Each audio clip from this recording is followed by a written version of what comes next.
फरीदा जलाल एक भारतीय अभिनेत्री हैं और 50 सालों से भारतीय सिनेमा में एक्टिव है।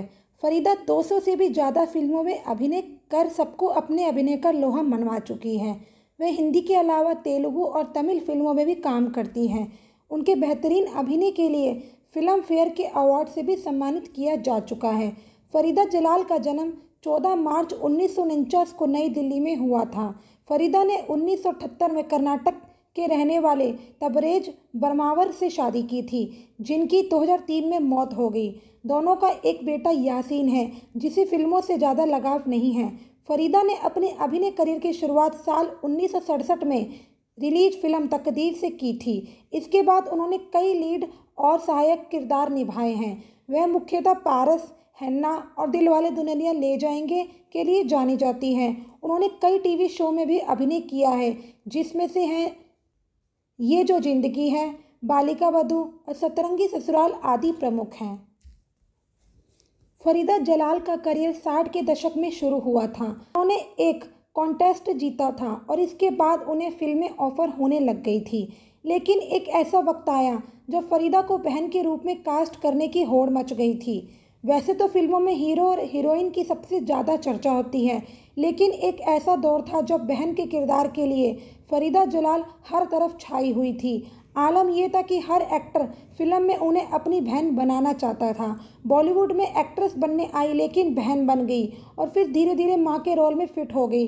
लेकिन इनकी डिमांड कभी कम नहीं हुई। फरीदा अब 74 साल की हो चुकी हैं। 14 मार्च 1949 को उनका जन्म हुआ था। उन्होंने 50 साल के अपने करियर में 200 से भी ज़्यादा फिल्मों में काम किया है और पहचान हासिल की है। उनकी पहली मूवी से लेकर प्यार और शादी तक जानिए सब कुछ।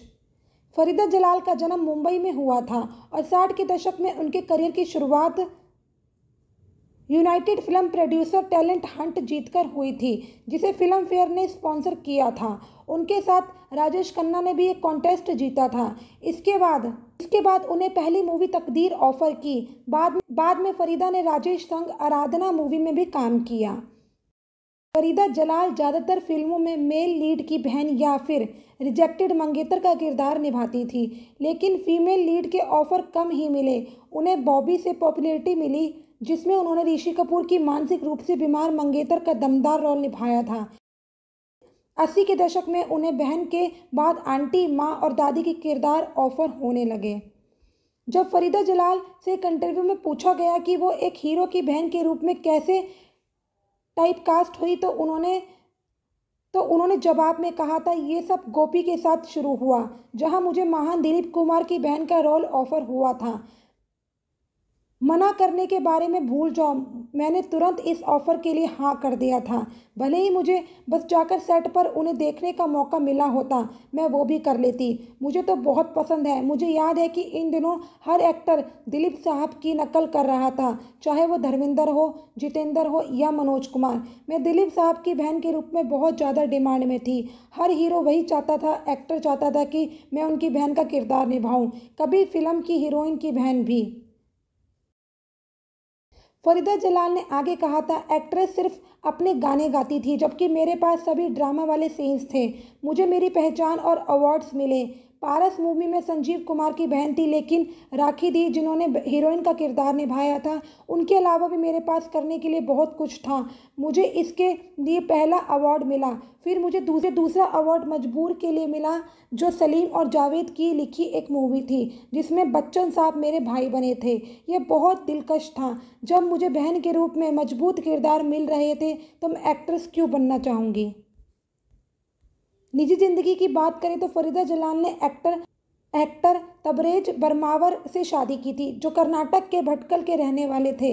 वो जीवन रेखा मूवी के सेट पर तबरेज से मिली और फिल्म के दौरान उन्हें प्यार हो गया और नवंबर 1978 में शादी कर ली। चूँकि उनकी शादी के बाद बहुत ज़्यादा मूवीज़ के ऑफर नहीं मिल रहे थे, तो ये कपल बेंगलुरु चला गया, जहाँ उनके पति का साबुन फैक्ट्री का बिजनेस था। इनका एक बेटा है, जिनका नाम यासीन है। सितंबर 2003 में तबरेज की मौत हो गई थी। फरीदा ने 90 के दशक में कई हिट फिल्मों में काम किया।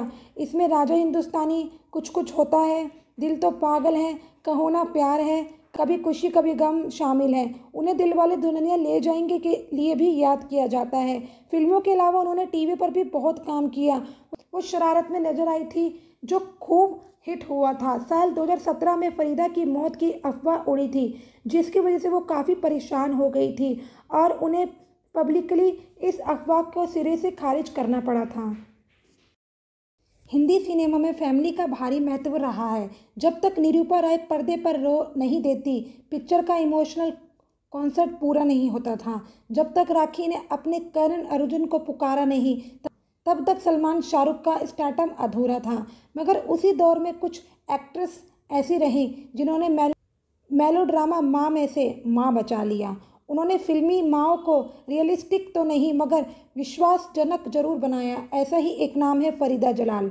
90 के दशक की तमाम फिल्मों में हमने उन्हें माँ से लेकर दादी के रोल्स में देखा है।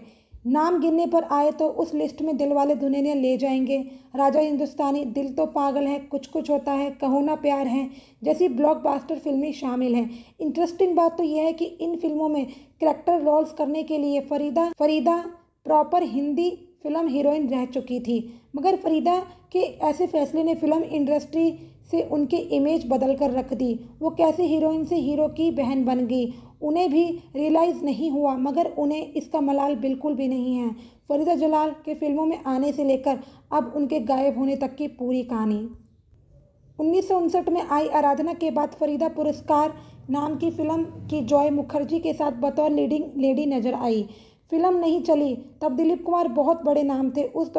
उस दौर का हर एक एक्टर अपने करियर में कम से कम एक फिल्म उनके साथ जरूर करना चाहता था। मगर दिक्कत यह थी कि दिलीप साहब बड़ी गिनी चुनी फिल्में करते थे। उन्होंने 5 दशक लंबे करियर में मात्र 65 फिल्मों में काम किया है। खैर, इस समय फरीदा को दिलीप कुमार की 1970 में आई फिल्म गोपी में काम करने का मौका मिल गया। इस फिल्म में उनका रोल दिलीप कुमार की बहन का था। अपने करियर के शुरुआती दौर में किसी सुपरस्टार की बहन का रोल करना किसी भी एक्ट्रेस के लिए घातक हो सकता है, मगर फरीदा ने यह सब बिल्कुल नहीं सोचा। तब उन्हें गोपी ऑफर हुई। फिल्म गोपी के लिए एक सीन में दिलीप कुमार के साथ फरीदा जलाल, गोपी, दिलीप कुमार और सायरा बानो की एक साथ पहली फिल्म थी। गोपी के बाद हिंदी फिल्म का हर हीरो फरीदा को फिल्म में अपनी बहन के रोल में चाहता था। इसके बाद फरीदा को 1971 में आई फिल्म पारस में संजीव कुमार की बहन के रोल में कास्ट किया गया। ये वो फिल्म थी जिसमें काम के लिए फरीदा को अपने करियर का पहला अवार्ड मिला, film fair best supporting actress award. अपने इस फैसले को बिना किसी मलाल सही ठहराते हुए फरीदा का ये कहना एक तरफ से सही था, क्योंकि अगली बार वो सलीम जावेद की लिखी फिल्म मजबूर में नजर आई। इसमें वो अमिताभ बच्चन की बहन के रोल में दिखाई दी। इस फिल्म के लिए फरीदा को उनके करियर का दूसरा बेस्ट सपोर्टिंग एक्ट्रेस अवार्ड मिला। वो टाइपकास्ट नहीं हुई, उन्होंने आपदा को अवसर में तब्दील कर दिया। शतरंज के खिलाड़ी जैसी हिट फिल्मों में काम करने के बाद फरीदा सीन से गायब होने लगी थी। पिछले वाक्य में हमने आपको जितनी फिल्में गिनाई, उनमें से सिर्फ बॉबी में उनका रोल चैलेंजिंग था। उस फिल्म में उन्होंने ऋषि कपूर की मंगेतर का रोल किया था, जो मानसिक रूप से बीमार थी। मगर बीतते समय के साथ उन्हें काम मिलना कम हो गया था। इसके पीछे की वजह यह थी, तब तक मल्टी स्टार फिल्मों का चलन शुरू हो गया था। फिल्मों के तमाम प्राइमरी रोल्स पॉपुलर एक्टर्स करने लगे। 1975 में शोले आ चुकी थी। कभी कभी, हेरा फेरी और अमर अकबर एंथनी जैसी मल्टी स्टार फिल्में सफलता के नए पैमाने बढ़ रहे थे। फरीदा के पास फिल्म ऑफर्स तो आ रहे थे, मगर वो हल्के छोटे मोटे कॉमिक्स रोल होते थे। इस समय फरीदा को जीवन रेखा नाम की फिल्म ऑफर हुई। वो इस फिल्म की हीरोइन थी और उनके हीरो थे तबरेज बरमावर। तबरेज ने प्यारे मदीना समेत कुछ सोशल मुस्लिम सिनेमा में काम किया हुआ था। जीवन रेखा पर साथ काम करने के दौरान फरीदा और तबरेज के बीच कुछ पकने लगा। दोनों प्रेम में पड़े और नवंबर 1978 में उन्होंने शादी कर ली। शादी के बाद फरीदा के फिल्म ऑफर सूखने लगे। ऐसे में एक आध साल मुंबई में गुजारने के बाद वो अपने पति के साथ बेंगलोर शिफ्ट हो गई। बेंगलोर में तबरेज की साबुन फैक्ट्री थी। कुछ समय बाद उनका एक बेटा हुआ। फरीदा उसमें व्यस्त हो गई। फिल्मों से वास्ता खत्म हो गया। 7-8 से दूर फरीदा अपनी लाइफ में बिजी थी। हालांकि उन्होंने वहां रहने के दौरान ही घर जमाई नाम के एक टीवी शो में काम किया। फरीदा को दोबारा से एक्टिंग में उतरते देख कई फिल्म मेकर्स के कान खड़े हो गए। एक दिन अचानक से एस ओबराय नाम के प्रोड्यूसर फरीदा के बेंगलोर वाले आवास पर पहुंचे। वो इन दिनों ये जो है जिंदगी नाम का शो बना रहे थे। उन्हें शफी ईमानदार के साथ एक जाना पहचाना चेहरा चाहिए था। उन्होंने फरीदा से पूछा क्या वो उनके सीरियल में काम करना चाहेंगी? पति से चर्चा के बाद फरीदा वो शो करने को तैयार हो गई। वो मुंबई आई और काम शुरू कर दिया, मगर ये उनका ऑफिशियल कमबैक नहीं था। अब समय में थोड़ा पीछे यानी फ्लैशबैक में चलते हैं। फिल्म बॉबी की शूटिंग का आखिरी दिन था। शूटिंग खत्म होने के बाद फरीदा राज कपूर से गुड बाय बोलकर वहाँ से निकल रही थी। राज कपूर ने फरीदा के गुड बाय के जवाब में कहा, तुम्हारे और मेरे बीच कोई गुड बाय नहीं होगी, क्योंकि आर के बैनकर फिल्में बनाएगा और तुम हमेशा उन फिल्मों का हिस्सा होगी। फरीदा को लगा राज कपूर सबको खुश रखने के लिए जाने जाते हैं, उन्होंने ऐसे ही ये बात कह दी होगी। उसके बाद फरीदा की शादी हो गई, वे बेंगलोर शिफ्ट हो गई। जब 1988 में राज कपूर की डेथ हो गई तब फरीदा को लगा कि राज कपूर का वादा रह गया। 80 के दशक के आखिर में ये जो है ज़िंदगी की शूटिंग के लिए फरीदा मुंबई आने की तैयारी कर रही थी।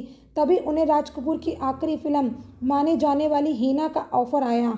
कहा जाता है कि हीना की सारी तैयारी राज कपूर ने खुद की थी। फिल्म की शूटिंग पूरी होने से पहले वो गुजर गए, मगर मरने से पहले उन्होंने फरीदा जलाल से किया हुआ अपना वादा पूरा किया था। हीना फरीदा जलाल की कमबैक फिल्म बनी। इसके लिए उन्हें एक बार फिर बेस्ट सपोर्टिंग एक्ट्रेस का अवार्ड मिला।